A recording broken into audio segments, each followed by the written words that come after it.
मान लो कर्जा बहुत ज़्यादा मात्रा में हो गया हो, बहुत टेंशन की जिंदगी अगर चल रही हो, बहुत चिंता ग्रसित कर रखी हो और ऐसा लग रहा है कि पैसे की आवक कहीं से नहीं है और टेंशन बढ़ता जा रहा है। तो 9 दिन पूरे होने के बाद जब 10वीं तिथि आए, 10वीं नवरात्रि पूर्ण होने के बाद में जो 10वीं तिथि आए, शमी के पत्ते 5 दुर्वा, 5 बेलपत्र, भगवान शंकर के मंदिर में 1 शमी का पत्ता, 1 दुर्वा, 1 बेलपत्र भगवान शंकर से अपनी कामना करके, अपना गोत्र बोलकर शंकर भगवान के शिवलिंग पर समर्पित करें। फिर दूसरा पत्ता, दूसरा शमी पत्ता, दूसरी दुर्वा, फिर शिव जी पे समर्पित करें। 5 पत्ते शमी के, 5 दुर्वा, 5 बेलपत्र जो विजयदशमी की तिथि रहे नवरात्रि के बाद की, समर्पित कर 1 लोटा जल 3 बार शंकर जी को उसी जल से 3 बार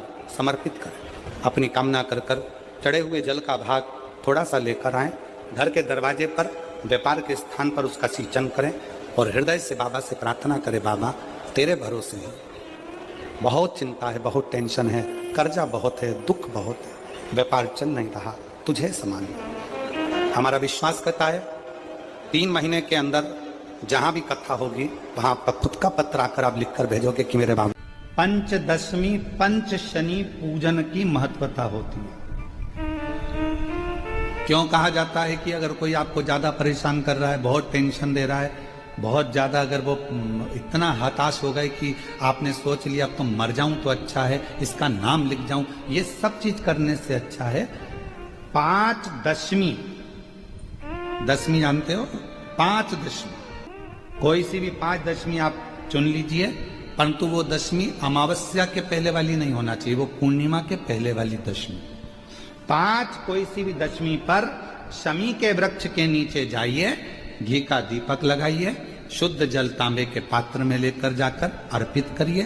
पहले दीप जलाना, उसके बाद शमी के पौधे में जल डालना और पौधे उस वृक्ष के नीचे बैठकर जल चढ़ाकर वहीं पर 1 चावल का दाना समर्पित कर बाबा से प्रार्थना करना कि बाबा मुझे बहुत कष्ट है, ये मेरा एक तकलीफ मुझे दे रहा है, बस आप मेरी तकलीफ को दूर करना, शिव की ऐसी कृपा होगी।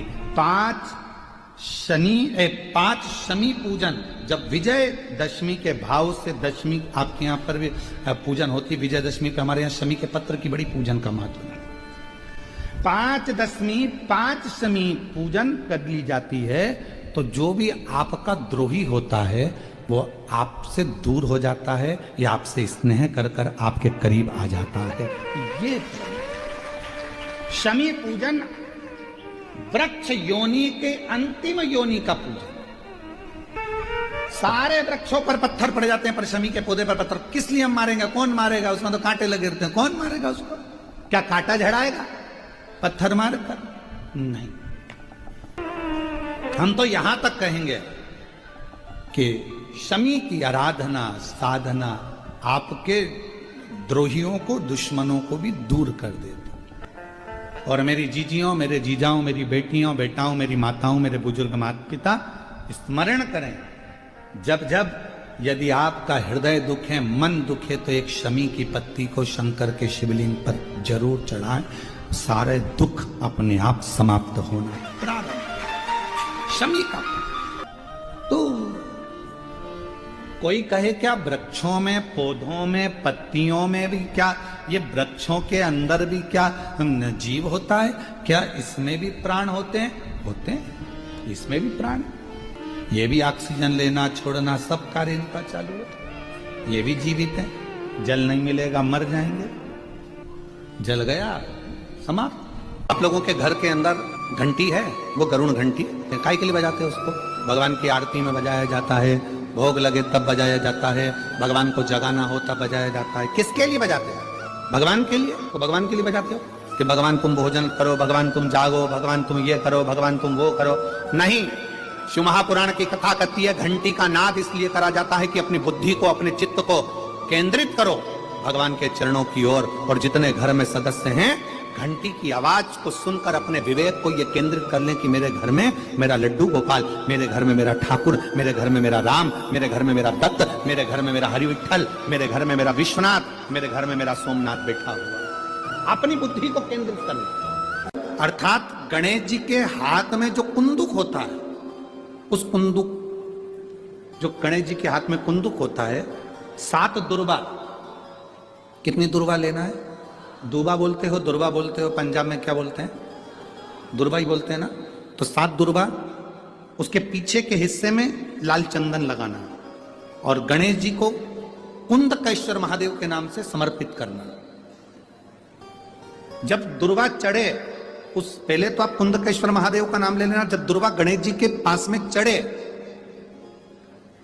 तब चंद्र गणेश का स्मरण कर लेना और अपने दिल की बात बाबा से प्रार्थना कर कर उस दुर्बा को चढ़ाओ। एक दुर्बा उसमें से मांग कर लेकर आओ। जिस दुर्बा को जब मांग कर लेकर आओ तो वह, जो व्यक्ति नशे में धुत रहता है या गलत काम में धुत रहता है, उसको वो दुर्बा सुबह खाली पेट एक दुर्बा उसको खाने को दो। नहीं खाए तो उसको कोई भोजन आदि के साथ में उसको दो। उसका नशा धीरे धीरे धीरे धीरे वो छोड़ देगा और श्रेष्ठ बन जाएगा। श्रेष्ठ कुंदकेश्वर महादेव या कुंदुक का प्रहार, कुंदुक 2-3 जगह पर काम करता है। कुंदुक का अगर आपने कभी स्मरण करा हो कुंदुक का, तो कभी, वैसे तो मेरे को लगता है कि आप लोगों ने गणेश जी के हाथ में कुंदुक देखा होगा। एक शस्त्र होता है जो एस जैसा बना होता है, जो गणेश जी के हाथ में पकड़े होते हैं, दर्शन किया है? तो वो कुंदुक कहलाता है। जो बहुत चिड़चिड़ा हो जाए, बहुत अपशब्द कहना, बहुत ताने देना, बहुत गाली देना, बहुत आड़ा टेढ़ा कहना, जरा जरा सी बात में बिखर जाना, क्रोध आ जाए।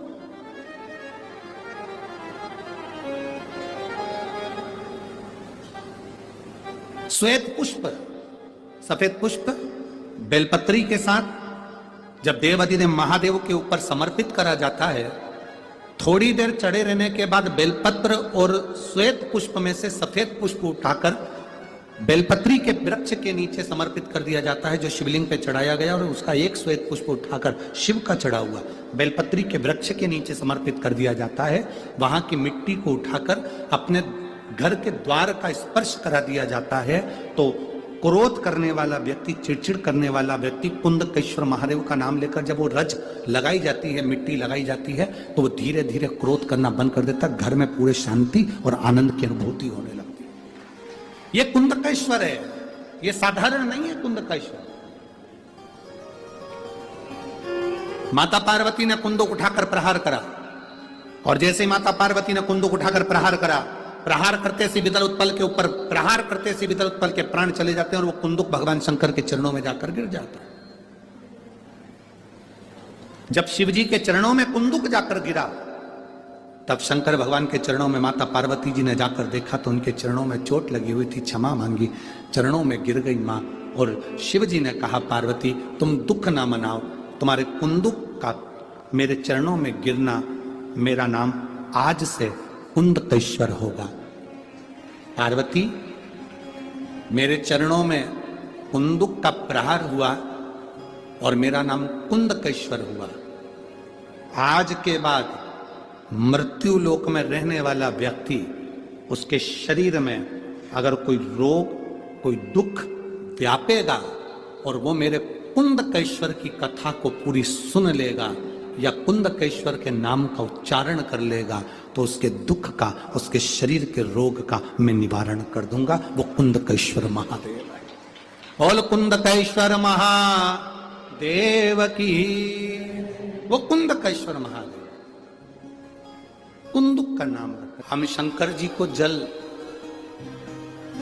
कहां बैठ के चढ़ाते हैं? बोलो बोलो, जल के बोलो जरा।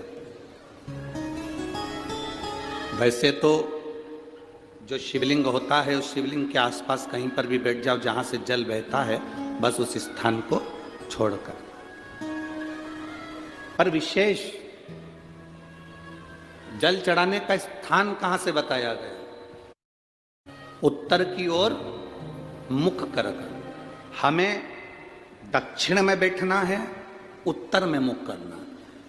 उत्तर की ओर भगवान शंकर की जलाधारी, जलाधारी से मतलब है जो शिवजी का चढ़ा हुआ पानी जो बहता है वो उत्तर की ओर जाता है। तो हम कहां बैठते हैं? बोलो बोलो जम के, दक्षिण की ओर। मान लो शिव जी का पानी इधर जा रहा है तो तुम्हें इधर बैठना है, शिव जी का पानी इधर जा रहा है तो तुम्हें इधर बैठना है।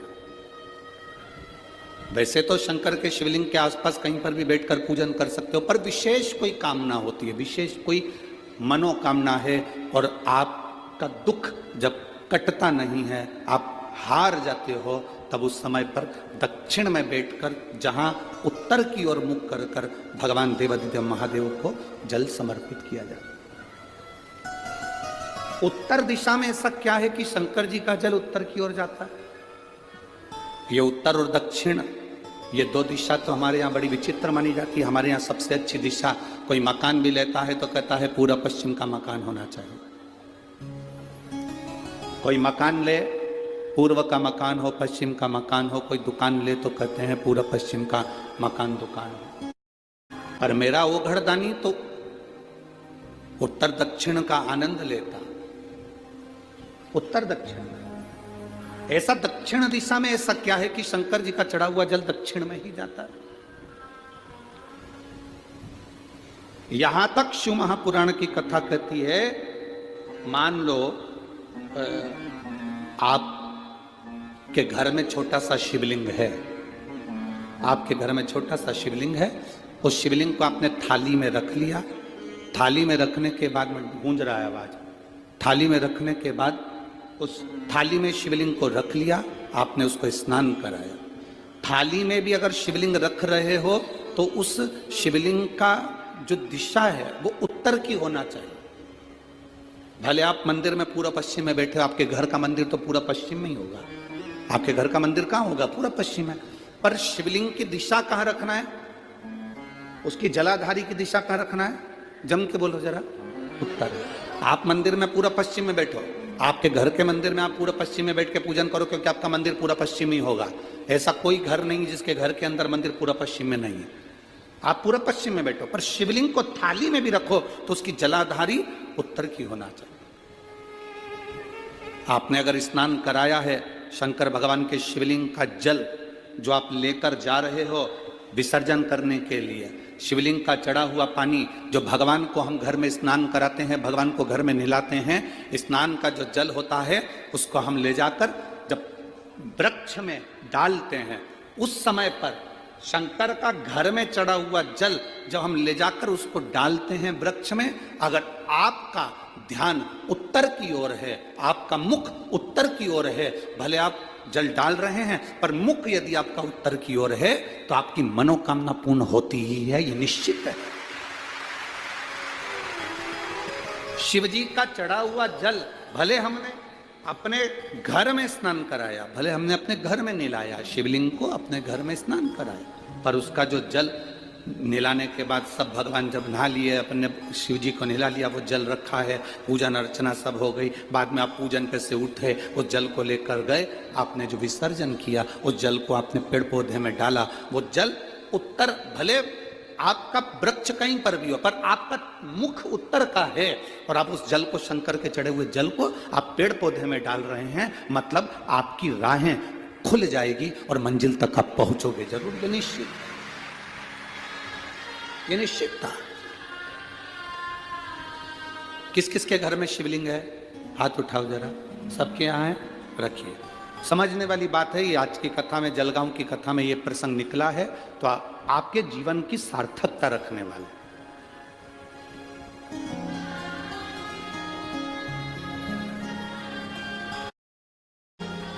केवल एक दिशा की मूलता रखकर भी हम सुख पा सकते हैं, दिशा की मूलता। एक शिवा भगत की एक कथा आती है, मालती का एक पुत्र था शिवा, उसको लोग शिव कहते थे। क्यों? क्योंकि मालती के घर में कमाने वाला कोई नहीं था, ससुर के प्राण छूट गए थे, पति शरीर से विकलांग था, और मालती मेहनत करती, परिश्रम करती, घर में एक बेटे का जन्म हुआ जिसका नाम शिव के ऊपर शिवा रखा।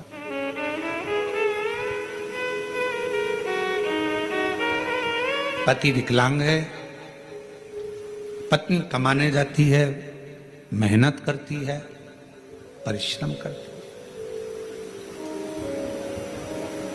एक अगर घर में तकलीफ है, घर में कष्ट है, परेशानी है, कलिकाल का समय है, कलयुग का समय है, शास्त्र कहता है कि इस कलिकाल में धर्म पत्नी को पति के कदम से कदम मिलाकर साथ देना चाहिए, मेहनत में, परिश्रम में आगे रहना चाहिए।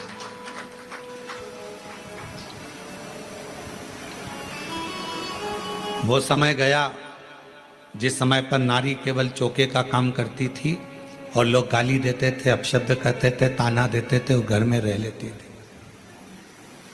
आज का समय एक बेटी अपनी सेना को लेकर जाती है और पूरे पाकिस्तान को हिला कर आ जाती है। आज का वो युग है,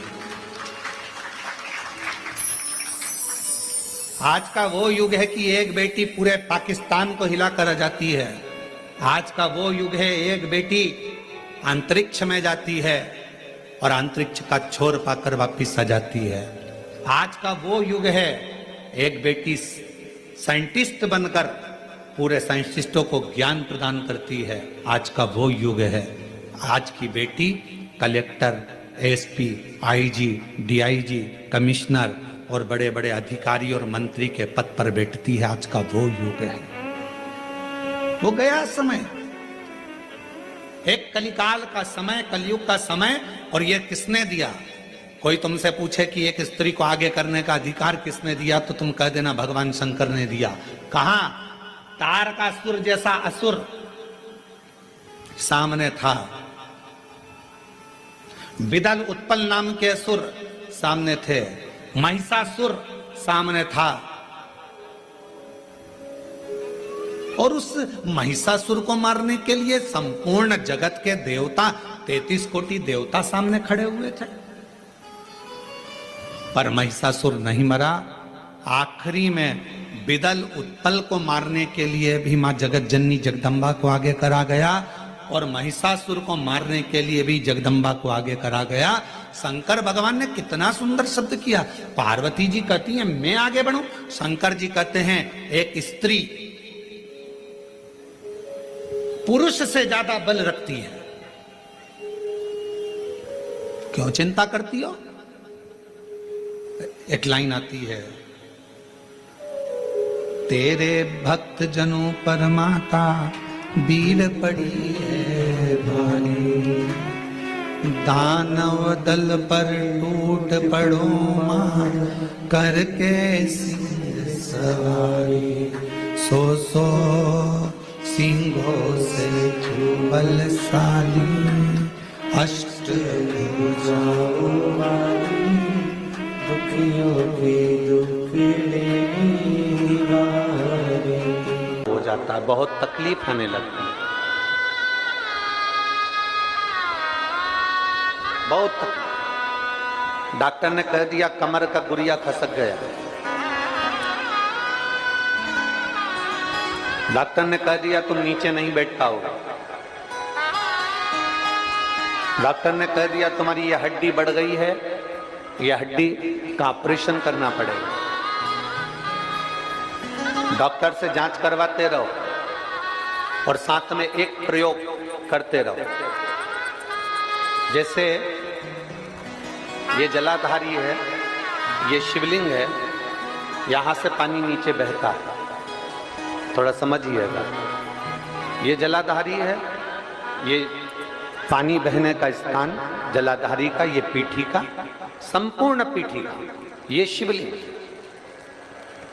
डॉक्टर कह दे कि ऑपरेशन की जरूरत पड़ रही है और तुम्हारा गुरिया खसक गया या तुम्हारी हड्डी बढ़ गई या तुम्हारी हड्डी का रोग बढ़ गया, ये शिवलिंग पर आप भगवान देवादिदेव महादेव को जल चढ़ाएं और जल चढ़ाने के बाद जो जल यहाँ बहकर आता है उस स्थान पर अगर जल चढ़ाया भी नहीं है तो जहां से पानी नीचे की ओर गिर रहा है उस स्थान पर गणेश, कार्तिकेय, अशोक सुंदरी वाली जगह से जब जल नीचे की ओर गिरता है, उस स्थान पर अपना हाथ लगाकर बस कुछ देर तक उस हस्त कमल को उस स्थान पर लगाएं और भगवान शंकर का पंचाक्षर मंत्र नमः शिवाय या षडाक्षर मंत्र ओम नमः शिवाय या श्री शिवाय नमस्तुभ्यम भगवान का मंत्र का उच्चारण करें। यदि महामृत्युंजय मंत्र का स्मरण आता हो तो महामृत्युंजय मंत्र का स्मरण करें। हाथ का स्पर्श कर कर मार्कंडे बाबा का स्मरण कर कर और उस हाथ में ही थोड़ा सा जल झेलकर नंदी के पास बैठकर उसका आचमन करें। 20 से 22 दिन तक ये आचमन चालू रहने दो और 20 दिन के बाद फिर जांच करवाओ। धीरे धीरे शरीर की गुड़ियां काम करना प्रारंभ करेगी, हड्डी काम करना प्रारंभ, शिव तत्व को प्राप्त